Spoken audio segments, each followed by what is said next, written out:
sure the light carries that far? It should. There they are.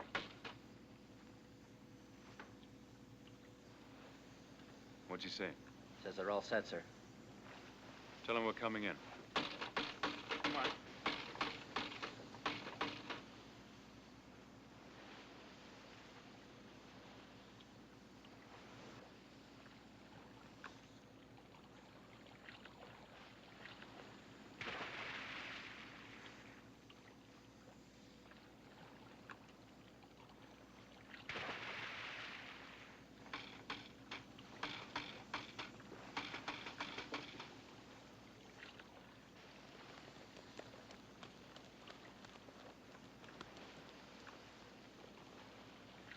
These were British commandos, and the purpose of this carefully plotted raid was the death of one man.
Cover me.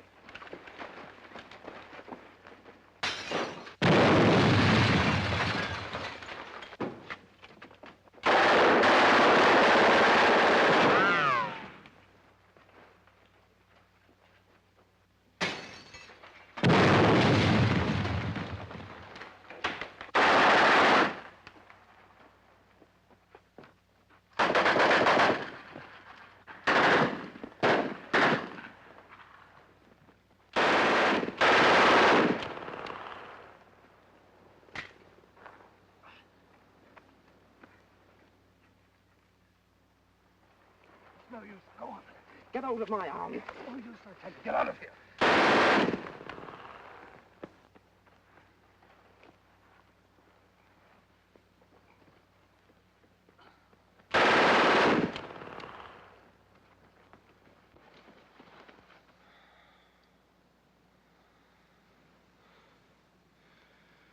Did we get him? Are you serious, Englishman?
Gentlemen, the following order from General Auchinleck is to all commanders and chiefs of staff of the Middle East forces. There exists a real danger that our friend Rommel is becoming a kind of magician or bogeyman to our troops, who are talking far too much about him. He is by no means a Superman, although he is undoubtedly very energetic and able. Even if he were a Superman, it would still be highly undesirable that our men should credit him with supernatural powers. I wish you to dispel by all possible means the idea that Rommel represents something more than an ordinary German general. Please ensure that this order is put into immediate effect and impress upon all commanders that from a psychological point of view, it is a matter of the highest importance. Signed, C.J. Auchinleck, General, Commander-in-Chief, MEF. This is the North African desert in June of 1942. And these are British soldiers taken prisoner the night before by units of the German Afrika Korps.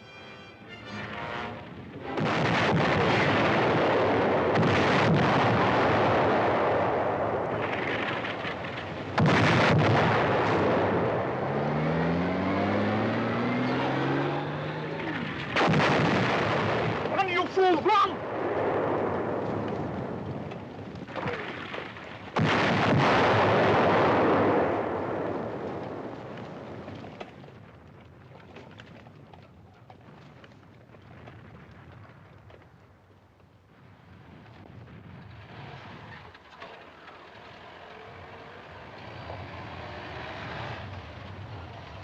You, come on, get out of there. Get over with the other prisoners.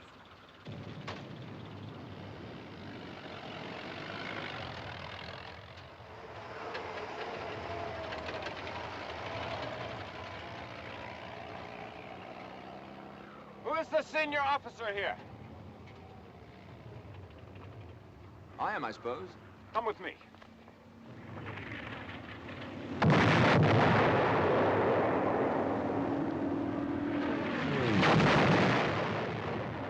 What's your rank? Lieutenant Colonel. All right, Colonel, I want you to go along with these two officers on a flag of truce and tell that battery to stop firing. Tell them they're killing their own men. Sorry, I can't do that. Don't tell me what you can or can't do. I'm giving you an order. Here, tie this on that rifle. Listen, Major, I'm a prisoner of war. You can't give me any such order. You know that as well as I do. I'm not going to argue the point with you. Either you do as I tell you, or we'll soon find a way to make you. Are you going or not? Major! Major! What's the row?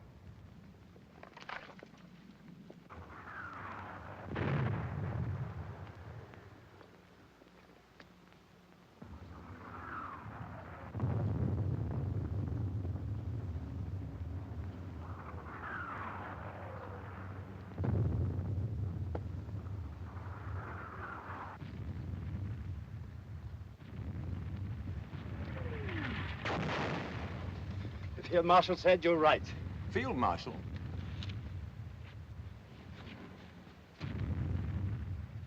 So this, then, was Rommel. Erwin Johannes Eugen Rommel, Commander-in-Chief of the enemy army and the most celebrated German soldier since World War I. Already a legend in the desert, he was a fox who had chased his hunters back and forth across North Africa about as often as they had chased him. And his tricks and turns had made even the Tommies chuckle, which is scarcely the proper reflex to the enemy in time of war. In spite of which, he was still, of course, my enemy. The enemy not only of my country and the army in which I served, but of all life as I knew it. Not only of democracy as free men had fashioned it, but of civilization itself. My name is Desmond Young. At the time of my capture, I was a lieutenant colonel in the Indian Army. This was my first and only sight of the cool, hard, professional soldier whose scrupulous regard for the rules of warfare had been exercised, in this instance, so fortunately for myself. 2 years and 4 months later, while the British and Americans were still fighting their way across Europe, Erwin Rommel was dead. He was dead, the Nazis reported, of wounds gallantly received on the field of honor. But the Nazis were great liars, of course, and many people wondered. For already there were mysterious rumors floating across the battle lines. So, when the war was over and my military life behind me, I gave myself a mission. I set out to discover what actually had happened to him. What was the truth about his death? And on what field of honor had he died? In a modest home in the tiny village of Hurlingen bei Ulm in Württemberg, Germany, I talked long and often with Rommel's son and widow and examined his letters, reports, and other papers. In Germany, I talked to soldiers who had served with him, over him, and under him. In England, with men who had fought against him, from field marshals to desert rats.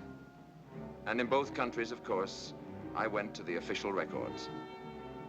Based on these facts, what now follows is the true story of Erwin Rommel. The beginning of the end for this single-minded soldier came at 9:30 on the evening of October the 23rd, 1942, when at El Alamein, 6 miles of British guns... Fire!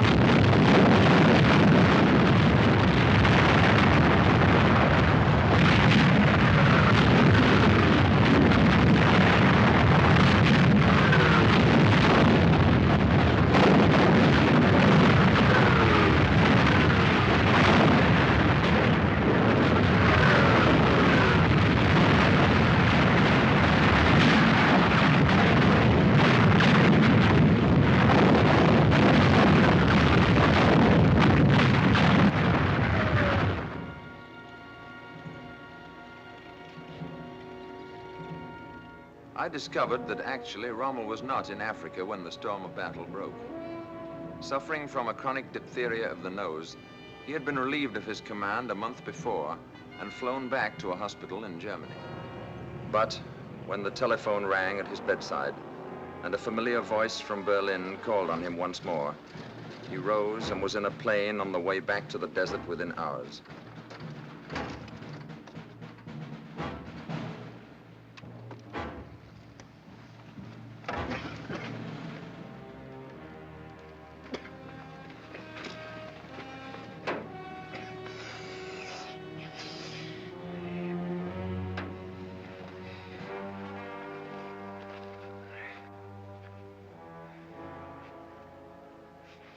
Thank you, Wagner. Still a dandy, I see. Just luck, sir. Good to see Welcome you. back. Good to see you, sir. Shall we take a look at those maps? Over here. Have you been byline? Oh, very well, I suppose. Did you see Frau Rommel? Yes, she came and stayed a week at Semmering, she and Manfred. Well, I hope. How does it look today? Oh, they simply got too much for us. Too much of everything. If they keep this up much longer, I've no idea how we're going to get out of it. Not with the amount of petrol we've got, anyway. Oh, we've got petrol, haven't Some, but not enough. we? You mean it's still on the way? Neither on the way nor any prospect of it. Who told you that? I've talked to Rome 3 times in the past 2 days. There's no petrol on the way, nor any committed to us, as of 10 o'clock last night. Schultz. Haldinger.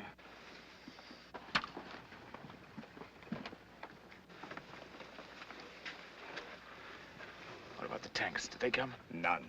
None since I left? No, none since August. What about the guns, the Nebelwerfers? Nothing, I tell you. And no petrol at all? Not a pint.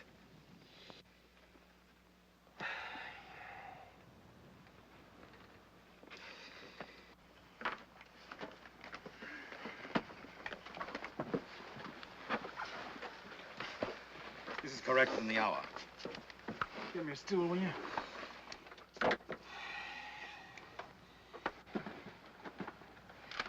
Here's where it's worst. The 15th's in a bad way, barely hanging together. They drove everything What's in there. this? The Treader Division, they came in here. Yes, I see now. How far's this armor? No further. They're doing pretty well. Where are my maps?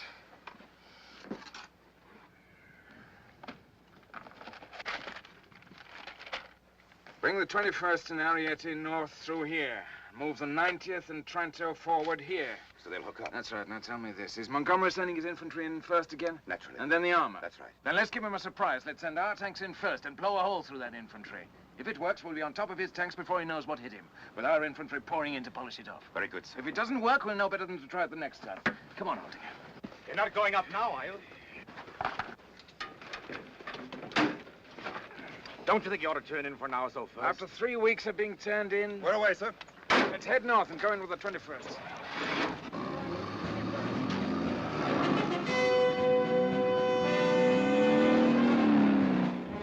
But there was now another fox in the desert, an even craftier one perhaps. And if the battle boiled into confusion during the next few days, it was a confusion that was clearly more and more in Montgomery's favor.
Have you found the field marshal yet? No, sir. He's up at the front again.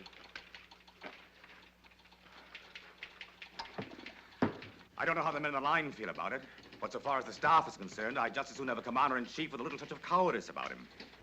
Just enough to have him back here at headquarters every now and then. Keep after him, will you?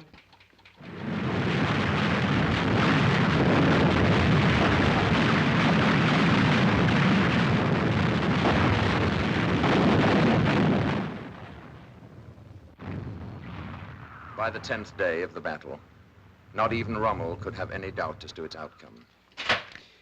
There's a limit to this sort of thing. You can't just go on indefinitely until the last man's dead. It's all very gallant and all that, but it's also pretty idiotic. Fontoma wants to pull back to Daba. What about Miller? No answers yet, sir. Where are you from, son? Goslar, sir. Really? I was stationed in Goslar once with a mountain battalion. We did a lot of skiing there. Do you know that run? Very well, sir. Are you any good? Well, sir, 2 years ago... Are you sure Rommel understood I had to have an immediate answer? Yes, sir. I had him repeated back to me. Are you keeping after Miller? Yes, sir. Should you try Berlin? call if he can. Nothing yet, though. No, but he knows the situation. I sent him the whole story last night. If there's anything he can do, he will. No matter what you say to Berlin, we're only a sideshow, and you know it.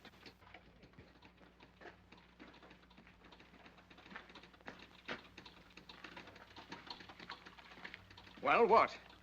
Miller's in a bad way. How bad? Very, I'm afraid. If he doesn't pull back soon, he won't have anything to pull back. Well, where is he? Why can't we get an answer from him? His command car's gone. He's working in a carrier. And if he's got more than 40 tanks left, I'd be greatly surprised. How about the Italians? Miller thinks they've had about as much as they can take. Rome calling, sir.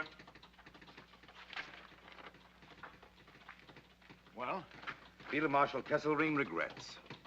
Well, that eliminates any further speculation anyway. It's now a simple matter of mathematics. With the petrol we've got left, we have two choices. We can remain here and be destroyed. Or we can pull out tonight and dig in somewhere for the next round. You think we still can? Pull out? Of course. Why not? Montgomery's got no petrol shortage, remember? No, but I don't think it'll be too difficult. Montgomery's a very deliberate fellow. He wouldn't dream of leaping after me the way I'd leap after him. He'd have to think about it a bit first. I don't see what else there is to be done. There's nothing else. Let's have plan C and notify all commanding officers to stand by for important orders. If we can move quickly enough... Berlin calling, sir. Who in Berlin? The Führer.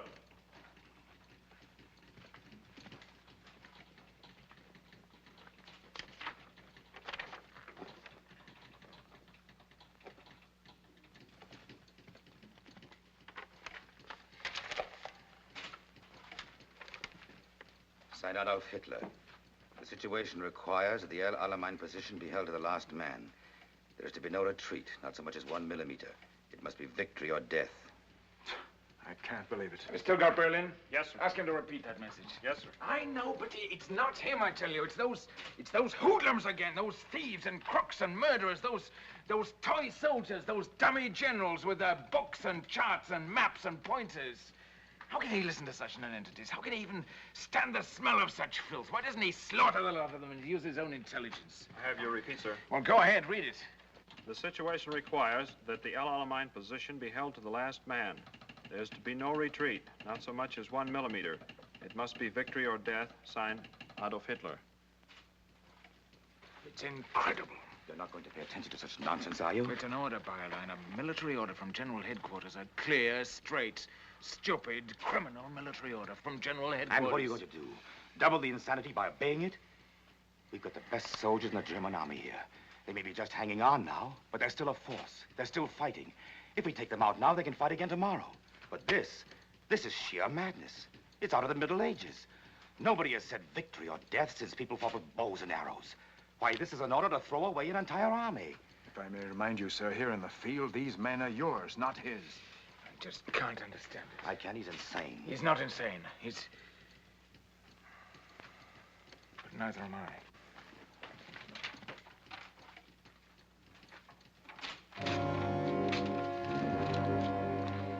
Pull him out, Byline. I'll argue with him about it later.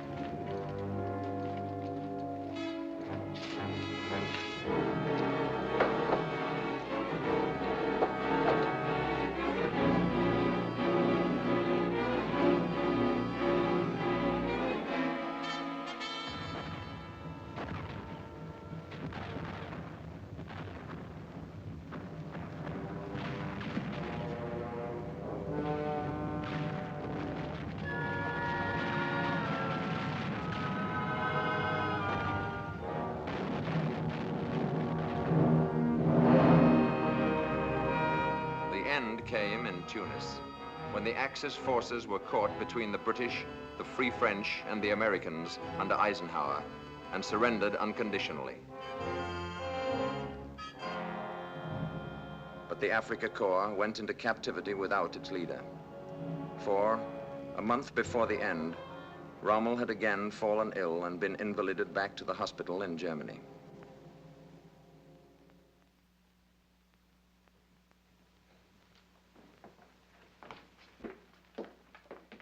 Good morning, Sergeant. Morning, Frau Rommel. Manfred. Morning. Dr. Stolin. Karl Stolin, Lord Mayor of Stuttgart. Dr. Stolin is an old friend of the Field Marshal's. I understand you'll find him much better this morning. All he needed was a little rest.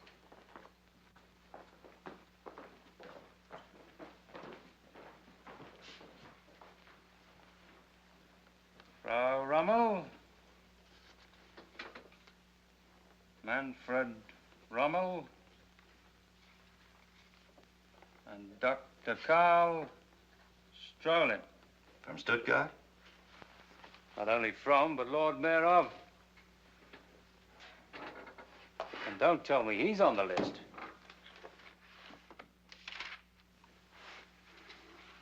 Dr. Karl Strolin, Lord Mayor of Stuttgart. She says you're an old friend of the field marshal. Nevertheless, here he is. To be kept under the closest observation whenever discovered beyond the precincts of Stuttgart. Not that it could really be described as an argument. It's impossible to have an argument with him in the sense that you and I could have an argument. He raves, he screams, he goes into such hysterics that it's like trying to make sense with a panic-stricken woman. He called him a coward. Did he really use that word to you? Not once, but several times. In Russia, he said, officers like me had been put against the wall and shot. Nor must I think it couldn't happen to me, too. And that was his thanks. That was his gratitude for all that Erwin has done for him. On the other hand, you mustn't hold people too accountable for everything they say when they're emotionally upset. The war's not going well, and he's naturally worried. But I'm afraid it'll be a long time before I forget what he did to the Africa Corps. What was that? When the end was near, and I asked him to get them out, he said he had no further interest or concern in the Africa Corps. And that was their thanks. Rommel, I should like to ask you a question. Of course, you don't care to answer it, I quite understand, but with your permission, I should like to ask it nevertheless. What is it? Do you really believe that we can win?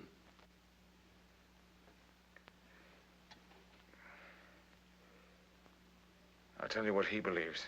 Yes? He doesn't think so. He told you that himself? He did. And he understands what that'll mean this time. Apparently. Then why do we go on? Because we have no choice. Because no country we're fighting, England, America, or Russia, will make peace with him. He admitted that. And it's the truth, of course. In other words, while he remains as leader of Germany, we must fight on until we're destroyed. Victory or death, as ever. So I take it that he didn't mention the obvious solution to the situation. What do you mean? Abdication. No, my dear Strolin. I'm afraid we must go, dear. Must you already? I have a train to catch. We'll come back after supper. Let's have coffee together. Goodbye, Strolin. It was good to see you again after all these years. We won't let it be so long next time. Do you think they really would, Father? Would what, son? Shoot you?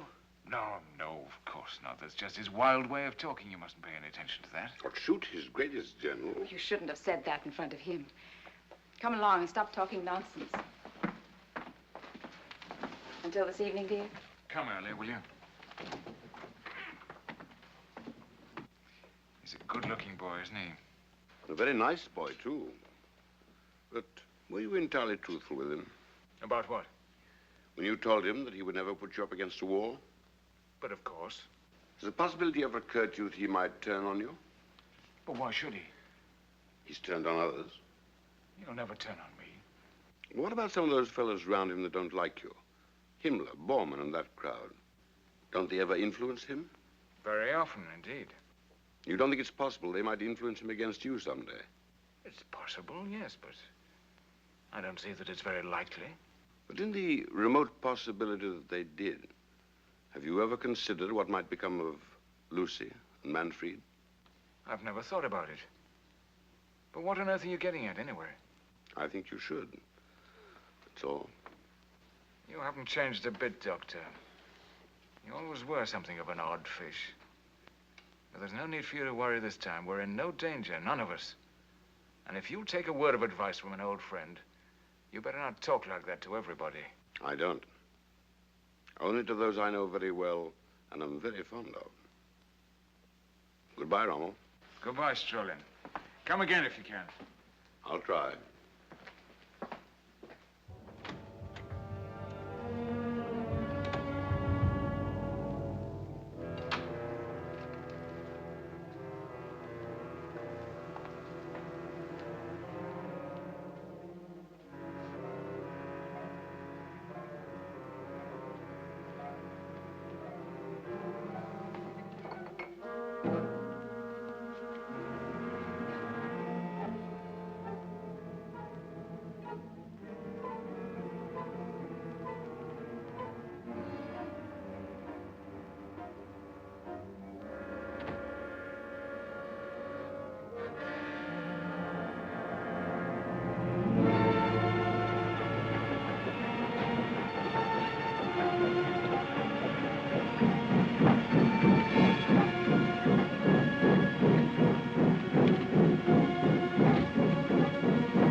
An invasion of Hitler's European fortress was now clearly but a matter of time.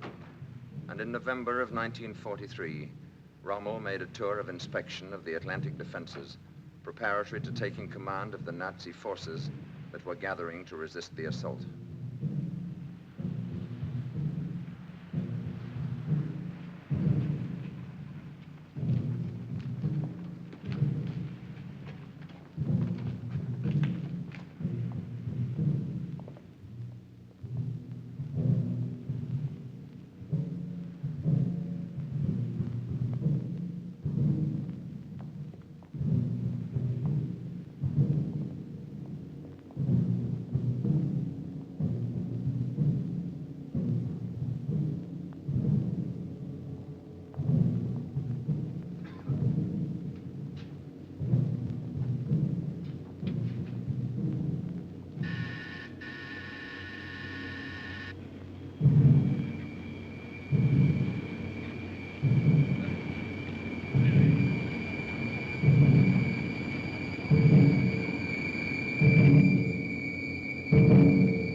A month later, Rommel reported to Field Marshal von Rundstedt, supreme commander in the West, at the latter's headquarters in the Pompadour's Palace at Fontainebleau, outside Paris.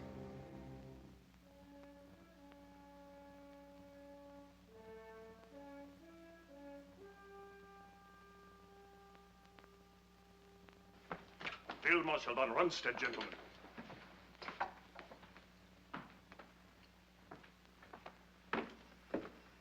Ruger, Field Marshal. Gentlemen.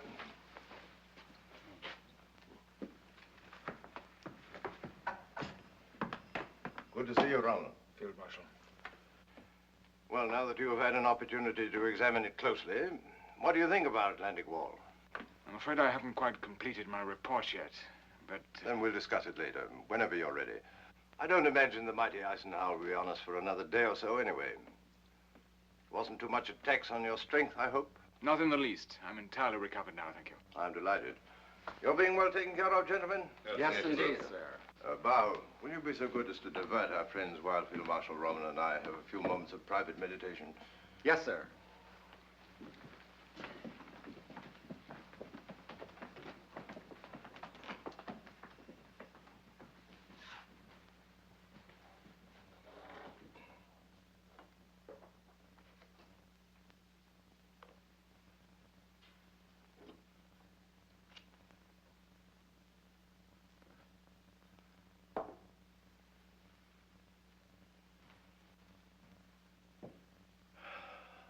Appalling, wasn't it? You can't even see why it's called a wall. The big ports like Havre and Ostend and Cherbourg are protected well enough, but the enemy's not coming in on the Queen Mary. Nothing at all has been done about the beaches. Why, I saw 50 places where an army of children could come ashore. The trouble is labor. We have the plans for fortifications the devil himself couldn't breach. Solid steel and concrete from Denmark to Spain. But I'm afraid our French friends aren't being as cooperative as they might be. Even when driven to the job, they move like snails.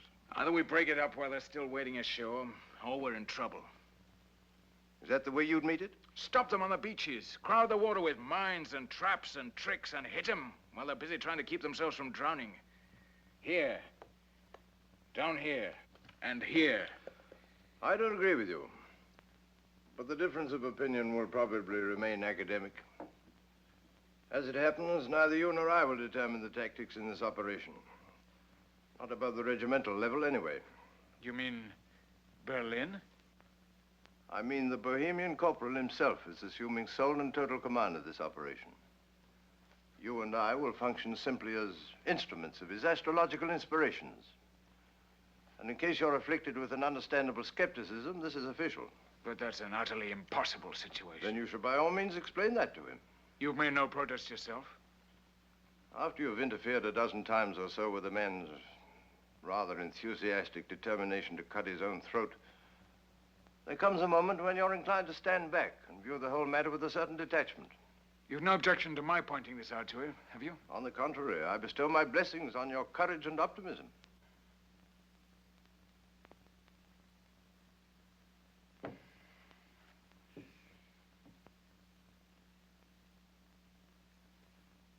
I'm told you once referred to me as a clown. The clown of Hitler's circus. Oh, did I? If so, I think you should know I've been a great deal more explicit about you, many times. Well, that's quite all right, Field Marshal. I find it almost impossible to keep my mind on anything harsh said about me. Did you say it?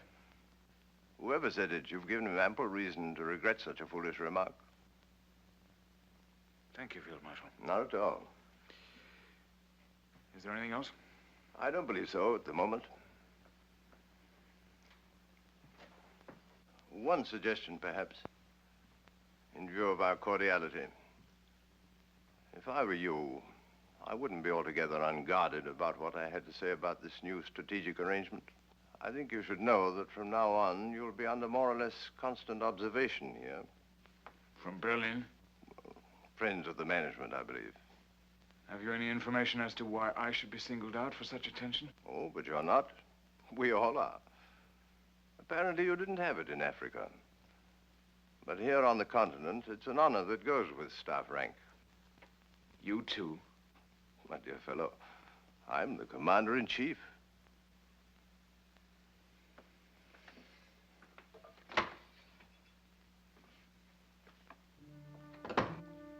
Two months after that, in February of 1944, during one of Rommel's rare absences from the Atlantic frontier, his old friend, Dr. Karl Strolin, sought him out again.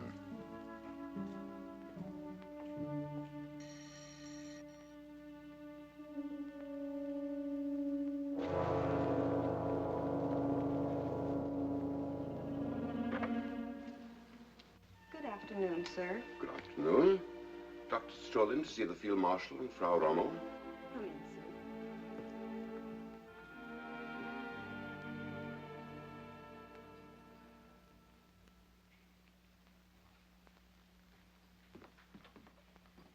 Eisenhower won't try it until spring, of course. But I doubt if I'll get home again before then. Are we ready for it? We will be, I hope.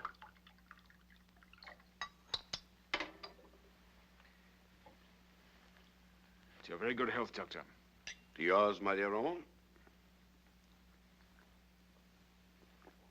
How do you know this room isn't wired? Wired? Why should it be wired? Does our friend Himmler have to have a reason for wiring a room? No, I don't suppose he does. But I don't think you have to worry about this one. Why?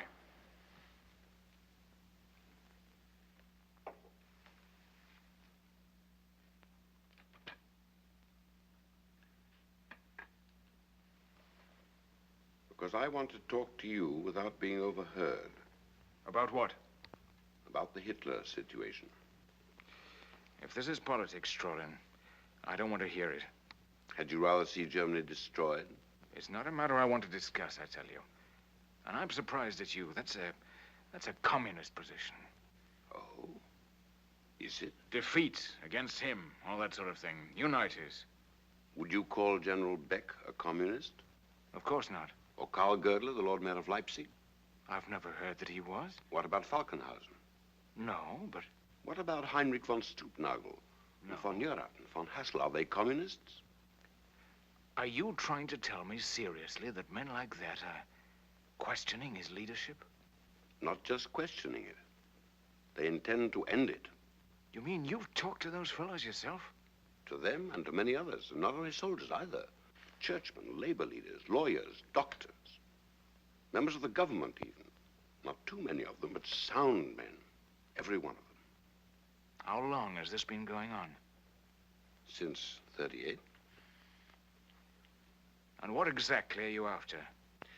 One, we want to get rid of Hitler and his gang. If we are to be defeated, then we prefer to be defeated as human beings, not as barbarians. Two, whether we win or lose, we want to live again like decent people, without fear. Look, Strowman, I don't want to get mixed up in this thing. What they do in Berlin is their business, not mine. I'm a soldier, not a politician. You still think you're perfectly safe? Who knows who's safe and who's not in a situation like this? Under a sane man, you'd know. That's a lot of rubbish. And you know it. Well, I hope you're right. And perhaps you are. After all, you are his favorite, and I can think of no one who's ever questioned the deep and enduring gratitude that he's always shown to those who've served him well. No one's in any danger here who does his job properly. Oh, then, of course, you have nothing to fear. And if something did happen unpredictably, you'd still have the comfort of knowing that the lives of Lucy and Manfred would be safe and snug in the soft, gentle, tender hands of that brave little band of patriots he's gathered round him. I'm afraid that kind of talk doesn't amuse me. I'm not trying to amuse you. I'm merely reflecting on your extraordinary good fortune. I wish you'd think about that, too, sometime. Not the blood on his mouth, but what a godsend he is to you personally. Not only in your home, but in the field as a soldier. How many other generals can boast the favor and support of a leader so gifted in the arts of war? That's enough, Strolin. But surely you haven't forgotten how brilliantly he refused to be seduced into an invasion of undefended England right after Dunkirk? Or how brave he was at Stalingrad when von Paulus wanted to withdraw from the trap? What other man on earth would have had the courage to send that brief, simple, thrilling command? Don't retreat so much as a millimeter, victory or death. Would Napoleon himself have dared? That's enough, I tell you. Afraid even to think about it. Stop talking to me as if I were a child and you were schoolmaster. Don't you think I know what you mean? But what of it? Who asked me for my opinion? And suppose I told them what I thought, that what they're doing beyond every other consideration is stupid to the point of imbecility. Who do you think would listen to me? Have you ever tried? Of course. I'm being told to mind my own business. And who's to say they're not right? Surely you are naive enough to think that a soldier must approve of every detail of his government before he can fight for it. What army could exist like that, with every man in it free to decide what he will or won't do? The truth is that a soldier has but one function in life, one lone excuse for existence, and that is to carry out the order of his superiors. The rest, including government, is politics. And if I must remind you again, I'm a soldier, not a politician. What the government does... Oh, stop hiding behind that bloody uniform of yours. What do I care about your philosophy of the soldier? All it means to me is that you're terrified and hiding under a lot of rubbish about the functions of a robot. Have you forgotten that I've known you for 20 years? Why, I know exactly how you feel about that abomination in Berlin. What I can't understand is this chicken-hearted willingness to go marching right down into hell with a beast you loathe and despise. Where's all the sense and courage you have in the field? Haven't you any of it here?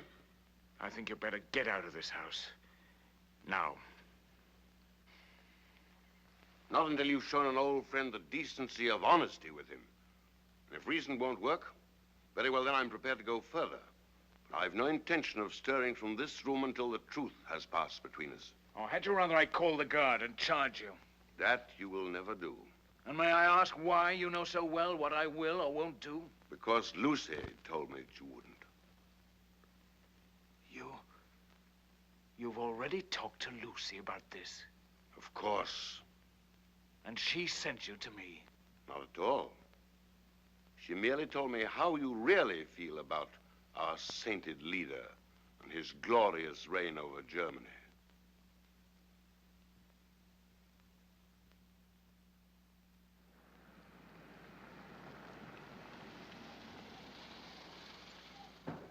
Father! Father, the car's here! We saw it. Will you please not shout? I've told you that a dozen times. He's just excited. I know, but I'm tired of telling you. He's all right. He's still only a boy, remember, in spite of that uniform. Of course. Take care of yourself, dear. You're not cross with me, are you? For what? For speaking to Dr. Strolin. No, of course not. Is he right? I don't know. I can't make up my mind. But that's a dreadful thing he proposes. A great, tremendous, dreadful thing. I don't know that I can go along that far with him. Then you shouldn't, if you don't think he's right. I didn't say he wasn't right, but even so, is that the only way to handle it? Treason. For that's what it comes down to, no matter how right you think you are. You think it would be better to let things go along as they are? No, I don't, but there must be some better way of handling it. I mean, if I could see him alone again and explain this situation to him. Can you tell me how a man can fight a war under such conditions? Isn't it enough that we're facing an invasion without... No, never mind now. You don't have to decide this minute. It'll come to you when it's time. What do you think, really? I can't tell you, dear. I don't know. But never mind now. When the time comes, something will tell you. You better go along now. You're late already. Write to me every day, will you? I will. This is just a little something for the journey. Thank you, darling. Goodbye, sweetheart. And don't worry about me. I'll try not to.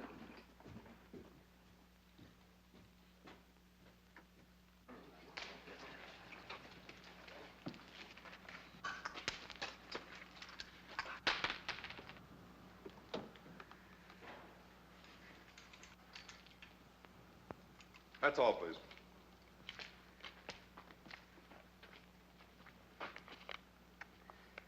Goodbye, son.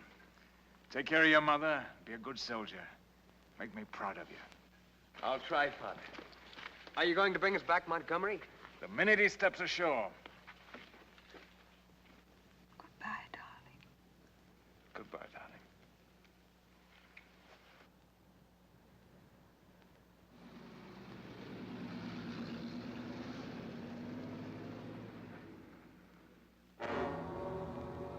And then, finally, after 4 long years of preparation, it came. D-Day. And the greatest armada and the vastest movement of men and arms in the history of the world rose from England and set out for the assault on the beaches of Normandy and the German fortress of Europe.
From the moment the Bohemian corporal promoted himself to the supreme command of our forces, the German army has been the victim of a unique situation.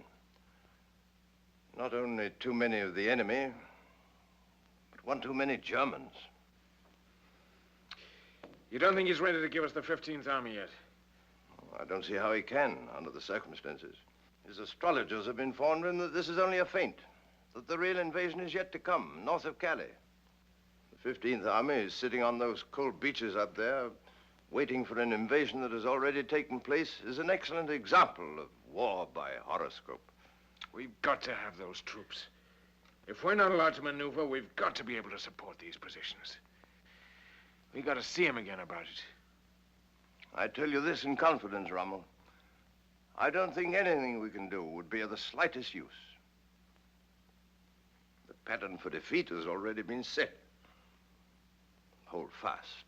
Don't give up a millimeter of ground. Victory or death. Wars simply can't be won by men whose knowledge of tactics is based on copybook maxims. They may stir schoolchildren, but they don't stop troops. But give me a free hand for a few months and I'd make them pay for it. I'd make them pay such a price in blood they'd wish they'd never heard of Germany. I might not be able to stop them all, but they'd know they'd fought an army, not a series of stationary targets. But you never let us, of course. You know how firm corporals are.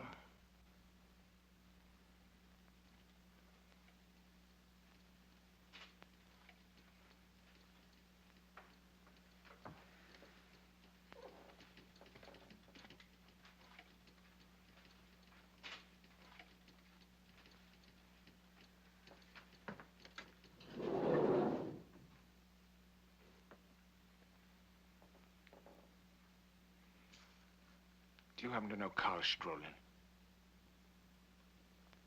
Strolin? The Lord Mayor of Stuttgart. I remember that name from somewhere. Or Dr. Goerdeler of Leipzig. You too?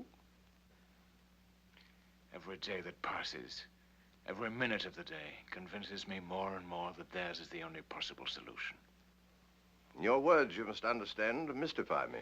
They propose to arrest him, take over the government, and move immediately to make peace with Eisenhower. I shall, of course, deny that this conversation ever took place, but that's a particularly childish idea. Eisenhower's not going to make a separate peace, and why should he, with things going so well as they are? That part of your plan is doomed, obviously, from the start. But you don't disagree with the basic proposal? I'm sorry, but I don't believe I heard the question. In any case, if they came to you for counsel or advice, would you receive them? Oh, no. No. No, I'm afraid not, Rommel. It's too late. Much too late. Even if they moved immediately? You misunderstand. Not too late for that. Too late for me. I'm 70 now. Too old to revolt. Too old to challenge authority. However evil.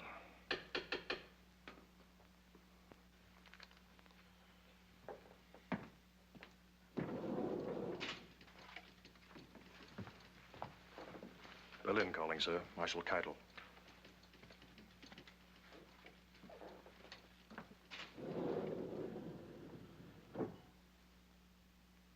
Keitel? Von Rundstedt. Here. Is this true about Cherbourg? I'm afraid so. But this is dreadful. How can I give such news to the Fuhrer?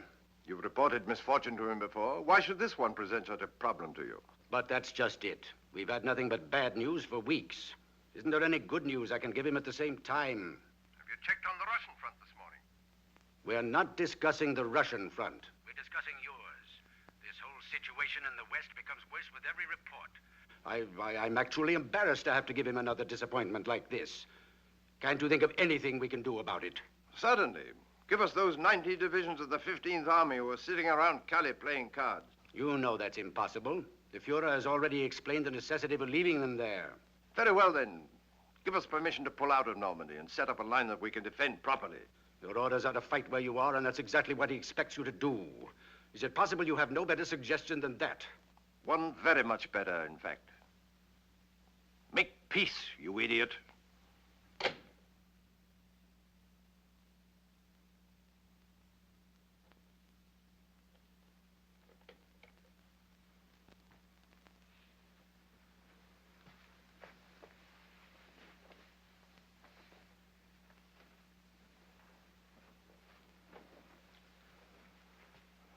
Goodbye again, Rommel.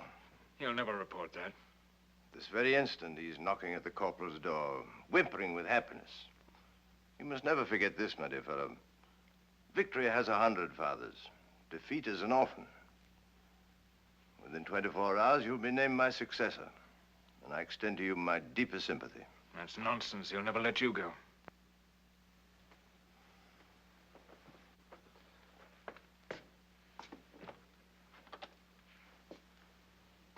But not too old, I might add, to wish your friends the best of luck in that extremely interesting project.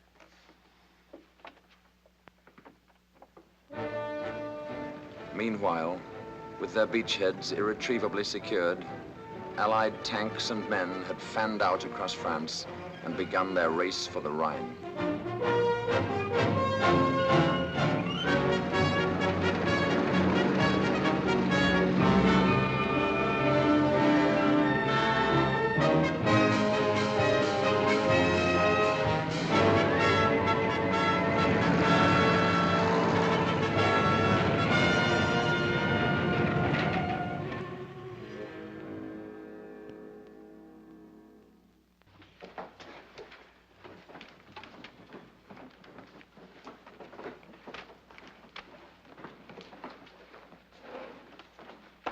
These where you can get to them quickly. Also those files there. Keep the key yourself and use your own judgment about the rest of it. Very good, sir. Field Marshal.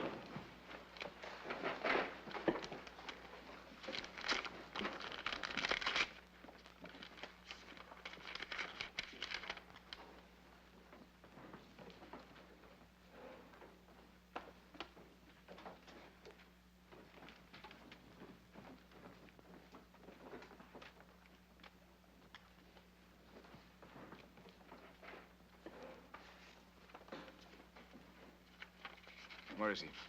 In the small room. Holding her? Yes, sir.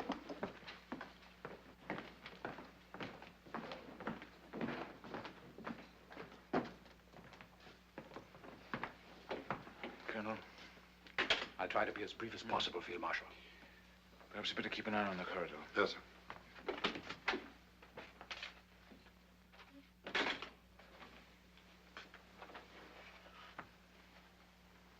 Well? We're faced with an immediate decision, sir. 3 of our men were arrested in Berlin yesterday. They'll be made to talk, of course. But fortunately, their knowledge of the people involved is limited. Nevertheless, in the opinion of everyone concerned, there's no more time to be lost. We must act at once. And it's all set. Definitely. So I understand, sir. The general's extremely anxious to know if you're in a position to speak now for the commanders you mentioned to him. At my word, from this instant, they're prepared to follow my lead. Then I have the Field Marshal's permission to inform General Stulpnagel we may now act at will and without further consultation. Wait here, Colonel. Come with me, Ruger.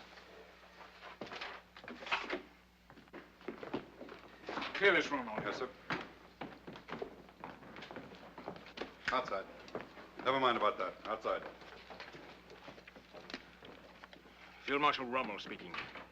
Put me through to Field Marshal Keitel. I've got to be certain. Absolutely certain. We can't go through with this if there's even the remotest sign of sense there.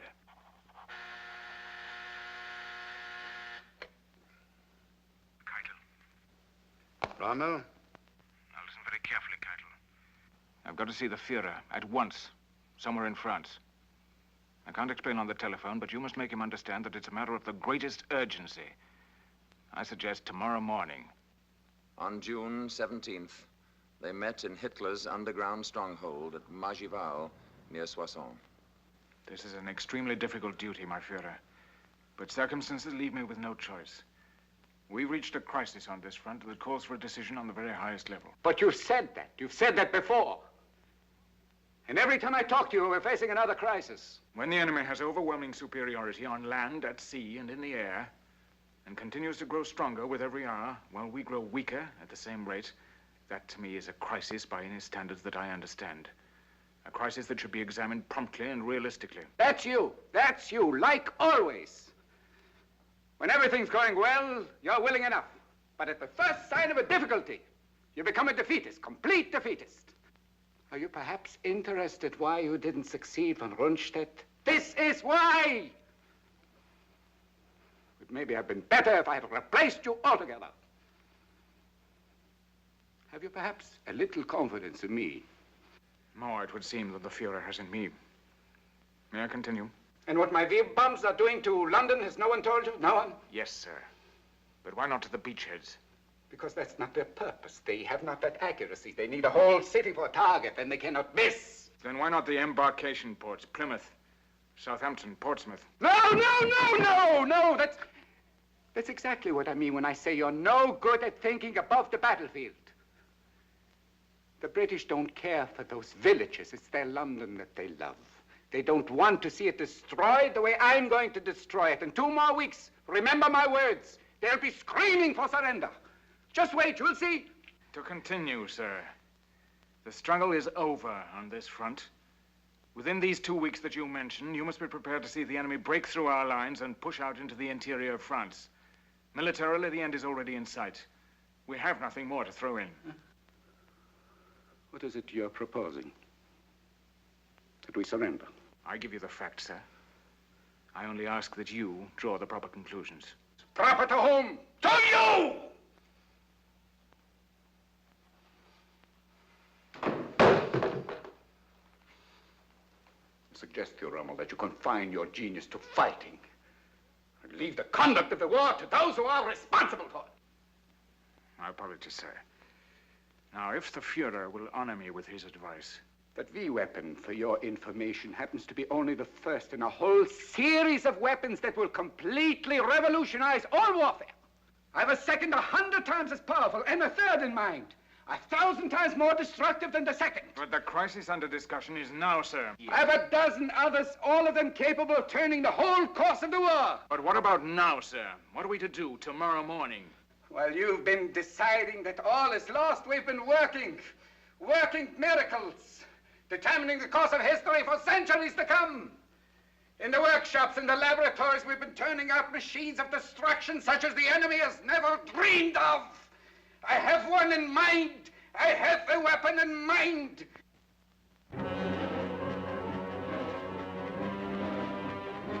Now definitely committed to the plot to assassinate his Führer, Rommel was still trying to whip fight into his crumbling front, when on June the 17th, on a country road near a village with the ominous name of Montgomery, Aircraft.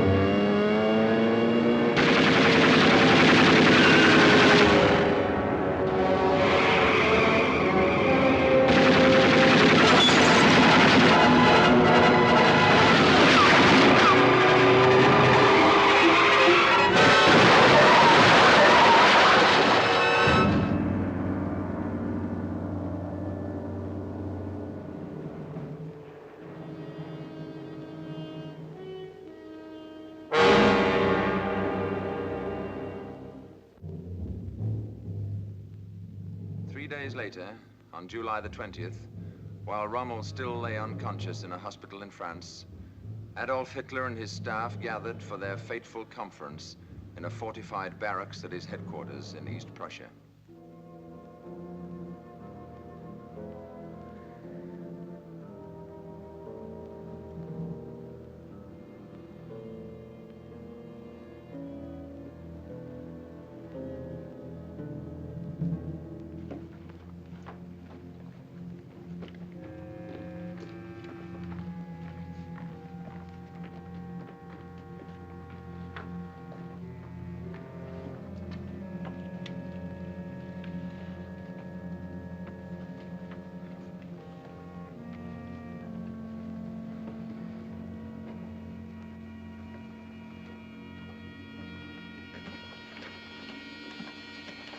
The Fuhrer, gentlemen.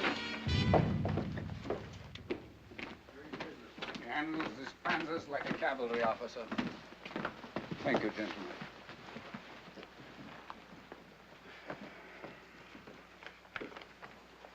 My Fuhrer. Yes? Stauffenberg, sir. Yes, Stauffenberg, of course, from General Fromm. Yes, sir. Good to see you again. Thank you, my Fuhrer. Gentlemen, your attention, please. Excuse me, please. I have a report from General Fromm.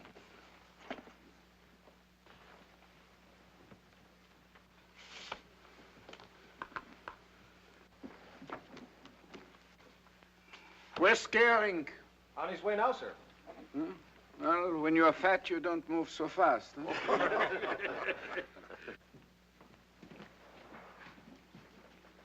Colonel Count von Stauffenberg? Yes. Telephone, sir. Thank you.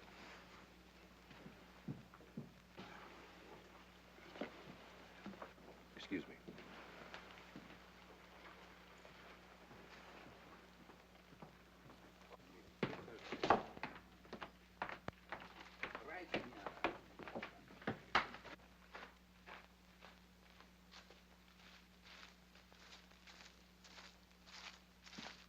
All right. Suppose we start with the Russian front.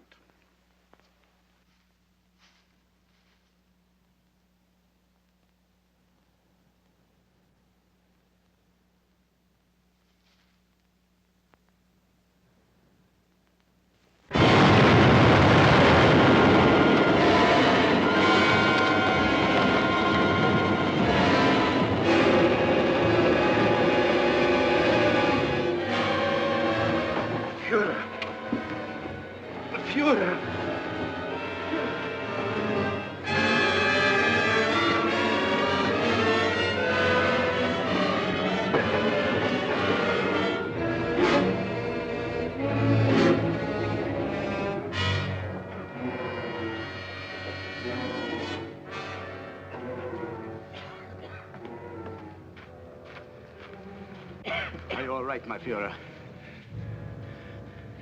I'm all right.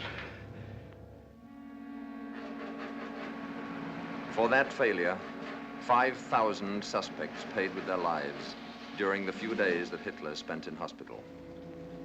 As for Rommel, recuperating at Hurlingen from injuries that would have destroyed any but the toughest of men, all public mention of his name suddenly stopped, and a complete and official silence settled over the very subject of the nation's most celebrated soldier. For 3 months, he remained in this sinister isolation, until the afternoon of October the 13th in 1944. Keitel? How are you, Rommel? Getting along, thank you. Well enough yet to come up to Berlin? I'm afraid not yet. In another week or two, perhaps. Why? I could send a special train for you. That's very good of you, but I really don't feel up to it yet. Is there some particular urgency about it? How soon do you think you'll be ready for another command? Another 2 weeks, I suppose. 3 at the most. If we send someone there, would you be able to discuss the situation with him? Of course. Very well, I'll send Bergdorf. You know him, don't you? I've met him.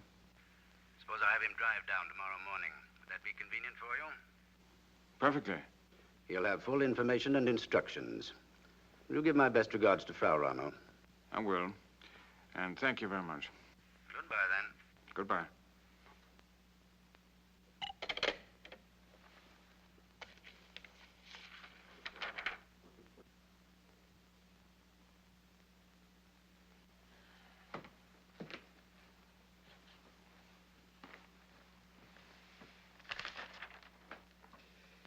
Keitel. He's talking about another command again. When? When I feel like it, I suppose.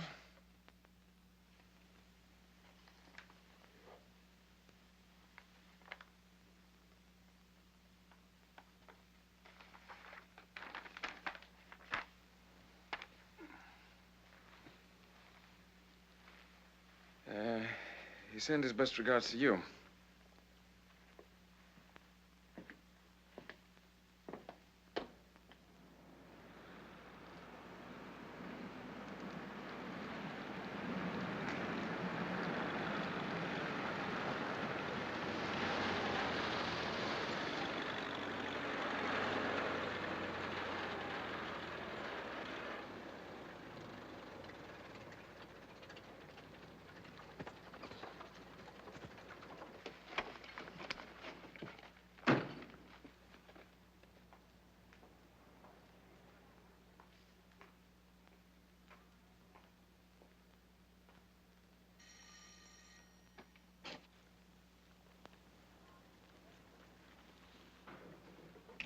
We're here to see Field Marshal Rommel. I'll tell him, sir. Would you tell him that... Come in, Burgdorf.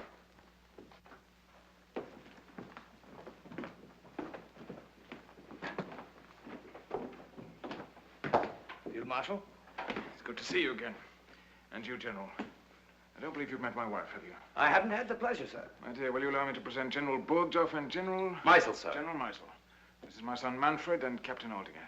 I hope you're not too tired from your journey. Not at all. Thank you, Frau Rommel. Be time for luncheon and a glass of wine first? Thank you very much, sir, but we're due back in Berlin as quickly as we can make it. Very well, then. If you'll excuse us, dear. This way, gentlemen. Our apologies, Frau Of Rommel. course. But I'm terribly disappointed. Another time, perhaps. I hope so.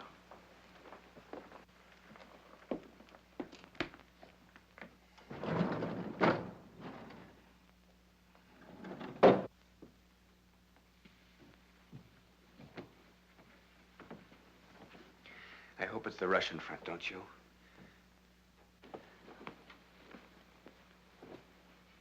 Make yourselves comfortable. Smoke if you wish. I'm not like Montgomery. Smoke doesn't make me unhappy.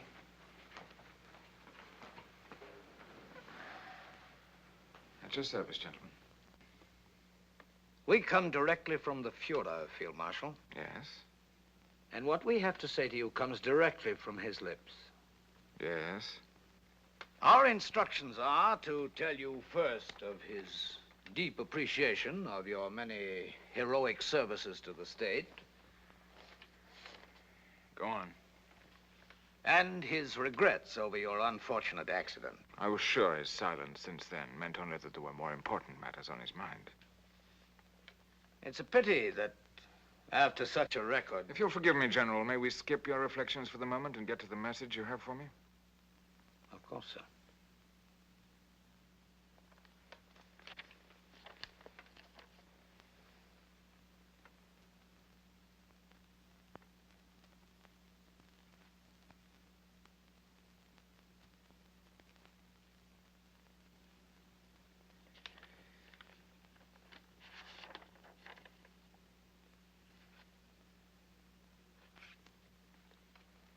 You'll observe that the charges are supported by an overwhelming body of testimony.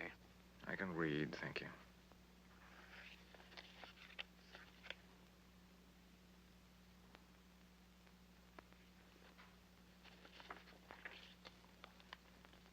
You've been uncommonly fortunate, I see, in deathbed confessions. It's all perfectly legal, I assure you, sir.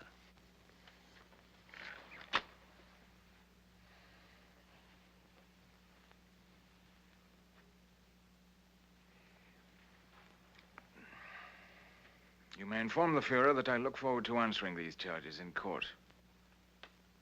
You don't intend to deny them, do you? I said, you may inform the Fuhrer that I look forward to answering the charges in court. The Fuhrer is extremely hopeful that this matter can be settled without exposing it to the inevitable publicity of a court trial. Very well, then. Let him withdraw the charges. His view is that nothing but harm for everyone could come from a trial. My orders are to remind you in the strongest terms possible of the damage that testimony like this could do to your name and reputation. But what does he expect me to do? Plead guilty? To you? Well, naturally, not that, of course. I know what he wants. He wants me to keep my mouth shut. He doesn't want me to speak out and tell what happened where it can be heard. Well, you may tell him for me that that's very thoughtful of him, but that I'm quite capable of taking care of my own name and reputation in my own way, which will be in a proper court of law. But to what end, sir? The verdict is already indicated. He told you to tell me that, too? The evidence is there.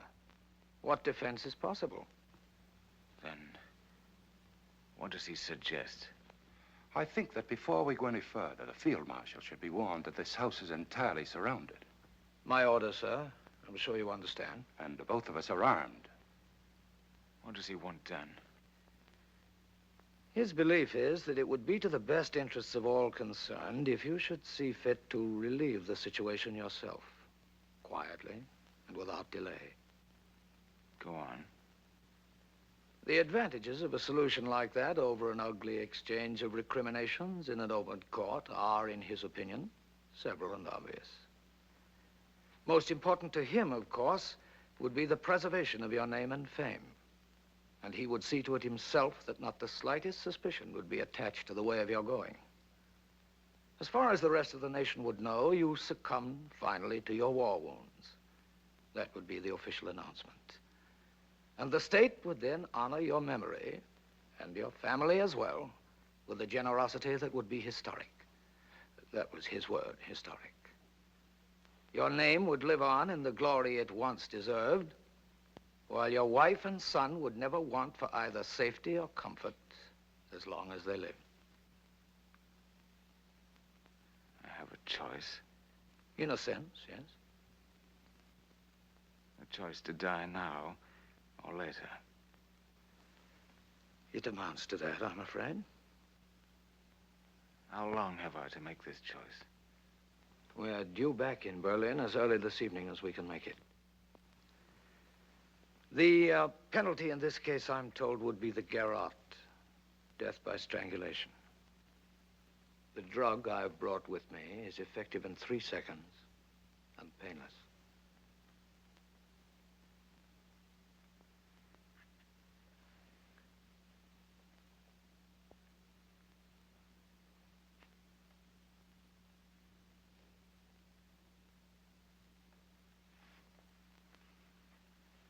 Tell him for me that in spite of the disadvantages you've been kind enough to point out, I'll take the trial. It may be, as you say, a futile defense, but I think it should be heard nevertheless. There might be some value in it for those who hear it. It might even move some to stop and think for a moment or two, as finally I did. Though unfortunately too late. In any case, it's my life, and that's my choice. I confess my disappointment with your choice, sir. My heart, of course, bleeds for you. The unfortunate part of it is that if you insist on a trial, I have no authority to offer any guarantees for the safety and comfort of your son and widow.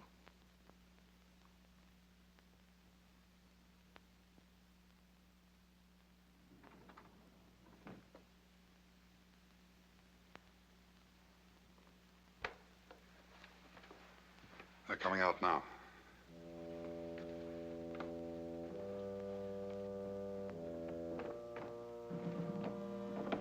All over, sir? I believe so. We'll wait outside, sir. I won't be long. Oh, we hardly expected such a...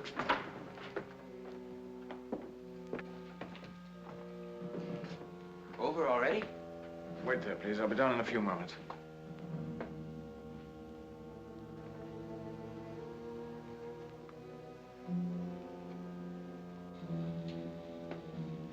What is it, Erwin?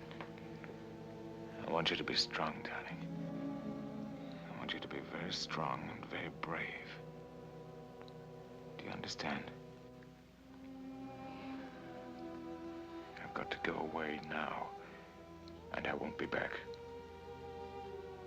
Do you want me to tell you any more? There's no way out. No. But it won't be too terrible. They're giving me a drug. It's painless and effective immediately. We're leaving now, and I'll do it as quickly as possible. We've got guns. Can't we make a break for it? No, there's nothing that can be done. They've thought of everything.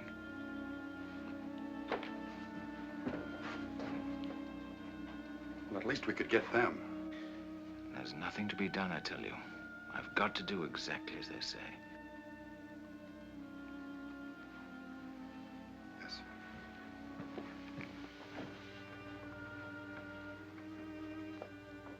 Are you going to be brave now? I don't know. You and Manfred will be all right. They've assured me of that. And nobody's to know about this but us. Are you sure there's no other way? No other, darling. Have you told Manfred yet? I'll tell him when I go down. No. Let me tell him. I can tell him so much better.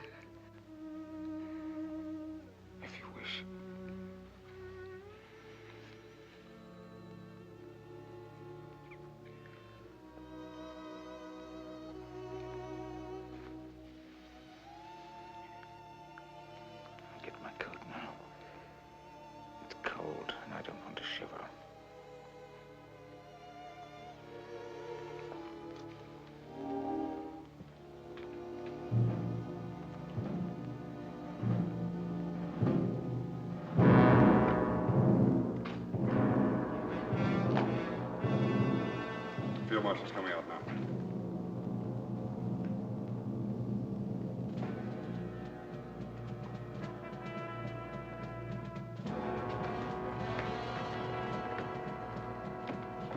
You going now?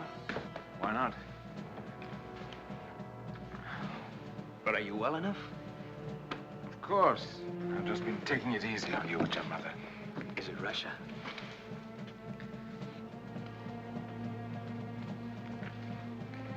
Goodbye, Aldinger.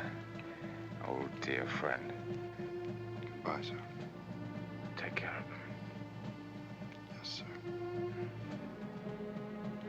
Can't you tell me? Don't ask so many questions. You're no better than to talk like that to a field marshal. But when will we know? Before very long. Goodbye, son. Be a good boy. Goodbye, Father.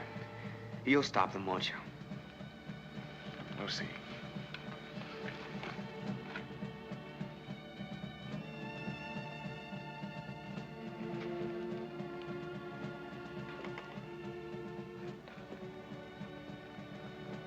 Goodbye, dear.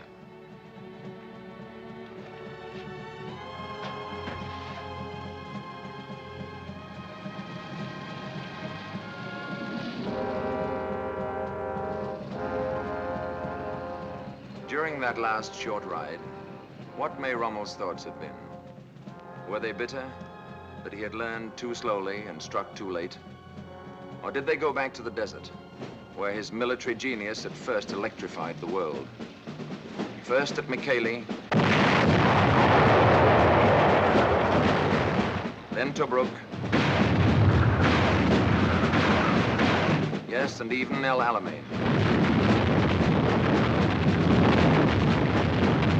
In any case, his life and fate have best been summed up, ironically enough, in the words of Nazi Germany's sternest enemy, the Honorable Winston Churchill. His ardor and daring inflicted grievous disasters upon us, but he deserves the salute to which I made him in the House of Commons in January 1942. He also deserves our respect because, although a loyal German soldier, he came to hate Hitler and all his works, and took part in the conspiracy to rescue Germany by displacing the maniac and tyrant. For this, he paid the forfeit of his life. In the somber wars of modern democracy, there is little place for chivalry.